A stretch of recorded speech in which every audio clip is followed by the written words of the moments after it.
Hello everyone and welcome to the Animezillia, and today I'll be giving you 5 animes that I personally would recommend for you to watch. So, as a disclaimer, this video is going to be very opinionative heavy. So basically the series that I'm going to be recommending to you is obviously ones I've watched and I would personally recommend for anyone to watch if they haven't done so already. So if you think they're bad, then obviously let me know your thoughts on it down below. By all means, you're entitled to your opinion. However, we're just going to get started with this list. And starting off the list, we have Haikyuu. Arguably one of the best sports animes that have actually been animated and that are around at the moment. If you're looking for a series with high-flying action and lots of thrills and twists along the way, then this is going to be one for you. This series follows the character of Hinata, who is a boy who wishes to become a big name in the world of volleyball, after being inspired by a player nicknamed the Little Giant. Hinata may be small, but mixing his ability to jump very high, his speed, along with the other great characters of Crossno volleyball team, and you'll get some explosive, exciting matches with some decent storyline, writing, and character development. That's right, this may be a sporting series, but the characters certainly do develop as they go along. Remember, everyone starts off being quite weak at the start, and then they grow and become strong as they work together as a team. We see lots of development from personal characters, so one character in particular, Kageyama. He's a very cool, very talented, very accomplished player, but he's very arrogant. He's nicknamed the King of the Court, and that's all I'm going to say for that one. Obviously, we've got loads of great characters. You've got different teams that come up against that all have their own personality and their own vibe, which makes the matches much more intriguing, much more investable, and honestly, this one is something you should pick up if you haven't yet already. Now, bearing in mind, Season 3 is also like, it's Season 4. Yeah, Season 4 is actually, I think, being aired at the moment, so Haikyuu to the top. Now, obviously, if you want to start off Season 1, you can go and do that, and then by the time you've caught up, unless you're like, binge watching it, then, all the episodes to the latest season should be out. Anyway, go check it out if you haven't. But moving on, next up we have Made in the Abyss. Now, you're probably thinking, this looks a bit too kid-friendly. Wrong, and wrong. Made in the Abyss, you join Rico and Reg on their thrilling adventure filled with struggles and emotion as they journey down the abyss, a place that is dangerous, full of monsters that dwell, and everything that is unknown attacks them. Basically, within this show, they've got like certain rankings depending on the color of their whistle. Now, if your whistle is, red, then you're gonna be quite young and you're gonna be not very accomplished, and you can't go down to a certain level. Like, depending on your color of your whistle, depends on how far down you can actually progress. And with these two characters, they are very young. They don't have a depth level that's qualified for their whistle, so they actually have a red one, which means they shouldn't be going any further than like the entrance really. However, they go down even further and we see a lot of trials and tribulations. Why? Well, because Rico, I think her name's Rico, is a human girl who dreams of finding her mother and is aspired to be just like her. And then we have Reg, who is a robotic boy who's covered in mystery. Still to the end of Season 1, we still don't really know everything about him. And the two venture forth into the chasm known as the Abyss in order to recover Reg's memories and to see what's at the bottom of this great pit with their own eyes. However, they do end up realizing there is a very harsh reality down there, and the true existence of the Abyss is a frightening one. Now, if you're still thinking, well, this kind of still looks a bit too friendly, look at this. Oh, look at this. This is a slight spoiler if you haven't seen it yet, but this is something that happens partway through the series. Now, if you think that's still kid-friendly, then you kind of need to get looked at. Anyway, this is an adorable show. There's a lot of thrill, a lot of twist, and it has a brilliant emotion. This series is full of some amazing characters, and it will surely get the waterworks flowing. That I can assure you. If you watch all the way to the end of season 1, then you're going to be crying your eyes out like a little kid. Because, yeah, that's literally what this show does. This show breaks the two main characters so that they can develop and grow. And it also breaks the viewer towards the end. This has such a sad feeling towards the end of it. But then obviously season 2 and the film's going to be coming out soon. So I'll be looking forward to that. Again, if you haven't seen it, make sure you go watch it. It's great. Honestly, I can assure you of that much. So then, moving along, we have, that's image again, a certain magical index. This is one of my favourite, if not my favourite. Can I focus, please? Okay, I'm back. Right, so this is one of my favourite, if not my favourite, anime series of all time.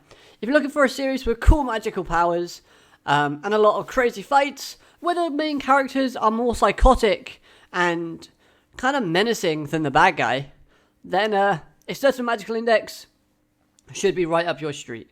As this is a city where most people develop special abilities known as espers. They're put into a ranking system from 0 to 5. Not many people have the level 5 ability. If they're a level 5, then they've got to be exceptionally good. If they're level 0, then they've either got to have no power whatsoever, and or their ability just sucks. That's pretty much it. And basically, the moral of the story is that the story follows a guy named Kamijo Toma, who had the ability to cancel out magical and esper powers. And although we have like 3 seasons of the main series thus far, and a lot of spin-off shows, we still don't know the full extent of, or the origins of, the power known as Imagine Breaker, which Toma is in possession of. So we still don't actually know everything about this main character, even though we've had so much content from it. So it still adds that kind of mystery, that looming kind of feeling. We still don't actually know who the main bad guy actually is and what he wants to do. There's a character in there called Alistair. I'm not going to say too much about it, but we still don't know his true intentions. That still intrigues me. If you read the light novels though, you're obviously going to know. But we're talking about anime here, guys, not light novels. That might be for a different time. However, this show follows a very dark and mature theme, as a lot of big behind-the-scenes tests and experiments are going on throughout the city within the series. We see magic and science clashing. We see religions clashing because they've got lots of different churches and affiliations going against each other. So there's a lot of kind of adult themes that are present, and that's what kind of makes it more interesting and more kind of intriguing, because as you open one door, you find out that loads more open, and the deeper you go and the more doors you go through, the more kind of twisted and dark the views of the characters become, and the kind of perception of the people who run Academy City, which is the main city of the series. So in conclusion, if you're looking for cool fights, brilliant animation, some amazing characters that get a lot of shine and a lot of development, there's some pretty good waifus in there if you're interested in that. But yeah, keep that a secret. And a lot of dark themed storylines. Hey, if you just want to see nuns fighting each other, female nuns fighting each other and like sort of doing flips and stuff, then make sure you look into a certain magical index, because this should keep you interested for the long hold.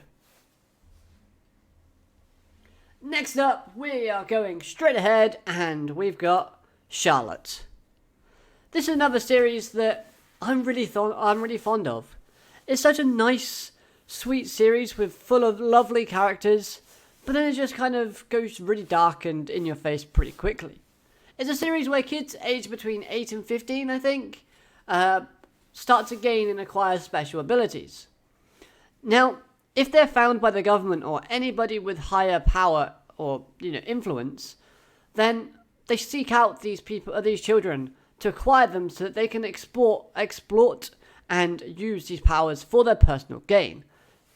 Not very nice, not very friendly, if you ask me. Therefore, we follow the character of Yu, a boy whose life is literally thrown upside down and now has to struggle together with other people in order to ensure these kids are safe while their powers are present. Because you've got one group that's trying to help out all these kids, you've got the government, and you've got these high-powered individuals who are after these children so that they can use them to take out their own enemies or power up power plants and whatnot. It's kind of messed up. So, I can't really say too much without spoiling the main story, and if you haven't seen it yet, I really would recommend it. It's got another dark themed show on this list. Honestly, you get a lot of feelings and emotions from the main character. Like, I think at some point he does actually kind of break, and it's always good to see when a main character does that. If you've seen any anime series and you see that happening, you know it leads to some pretty interesting stuff. And, it's sure to get your emotions stirring one way or another. You're either going to get super angry at like the people that are the bad people in this show, or you're going to feel super sorry for like the main character. So, all in all, these characters are all fantastic. The art style is just magical in this series. If you watch it in high definition and great quality and just look at the detail and the way the characters express themselves through emotions and body language and just their expressions overall, it is a magical feeling that you get when you watch it. It's easy to watch, it's simple, yet very effective. The music in it is brilliant too. The development in it is awesome. Some characters have, again, dark themes and serious real life themes that you just kind of go, oh my god, can I help him? It makes you want to invest and get involved yourself. And that's something from a series that I find is always welcome and is something that every series should try and do. Is try and get the user or the watcher to kind of go, I want to help that character out. Let me jump into the screen. Right, so then, the last one is a bit of a different one. Now, if you're a fan of card games and you want to look for a new one, then why not try Card Fight Vanguard? As I personally enjoy playing the actual card game myself, as well as like the computer versions of the games, I played some of the games on the channel. If you haven't seen them yet, go check them out. That might give you a bit more of an insight as to how to play and like what the game's about. But honestly, just watching the anime series alone without playing the game is actually pretty fun. You can actually pick up how to play the actual real life card game by watching the TV series, because that's how I picked it up. I picked up the mechanics of the series by actually watching the TV show, because it gives you the general flow of the game and it gives you a rough guide on how to use certain cards that are linked with the characters that are involved in the series. So that's a plus. The storyline wise, it's not terrible. The story for me is good. It's nothing like magnificent or like groundbreaking. Like there's nothing in it that's gonna make you, lose your mind because it's that sort of like complicated and complex. No, but it's simple, yet it's very effective. It does its job well. It keeps you interested, and it teaches you how to play the game. It's a promotional series. It's a promotional series meant to promote the actual card game itself. However, saying that, the characters, for the most part, are all really well detailed and thought out. So, you got some great character designs, you got some great personalities, you got some great kind of connections, background history, interactions with other characters. All of that combined, you kind of fit together and it helps make the story more interesting. It boxes it all out and it gives us something worth investing into. Now, if you're probably thinking, well, if that's it, what's else great about it? Well, that's not actually it. Because this show actually handles some real life issues. And that helps keeps it somewhat interesting as well, because it makes it into the story that make the characters more relatable. And that's something that every series should do, is try and have at least 1 or 2 characters that you can kind of go, yeah, I can understand that, I relate to it, we've all been there.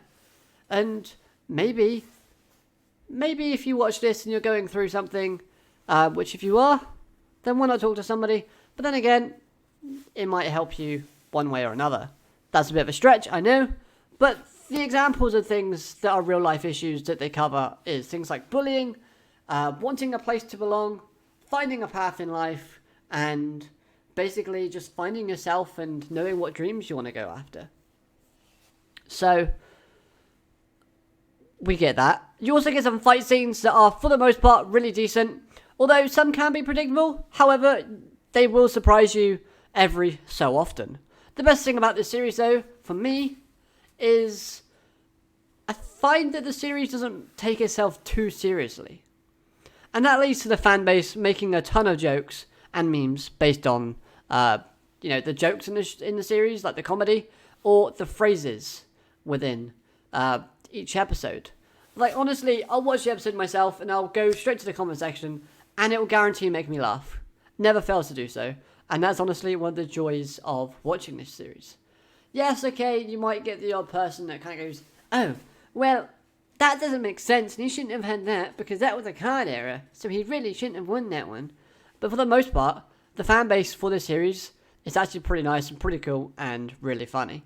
So, if you're looking for a series that's got some decent fight, decent animation for the most part, likeable and relatable characters, and you want to get into a new game, and you want a good fan base to interact with and to get in with, then why not give this card game a try? If you like Yu-Gi-Oh!, if you like Body Fight, you're going to like this. So there you have it. Those are 5 recommendations.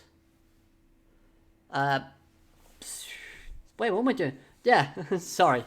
So there you have it. Those are 5 anime recommendations from me that hopefully you haven't seen yet. And if you have, well then, I guess you just like watching a lot of anime. But if you haven't, then why not check 1 or 2 of them out? And let me know all your thoughts in the comment section down below. Do you like these? Do you think they're good recommendations? Anything you want to say, go for it. And if you want some more recommendations, then why not ask away anytime you like. I'll happily give you a few. Unless you want more videos like this, then I'm thinking about kind of doing that, splitting it up into 5 anime comedy recommendations, horror, the different genres. Maybe that's somewhere to go. Anyway, I hope you have an amazing day. Hope you enjoyed the video, and I'll see you next time. Bye.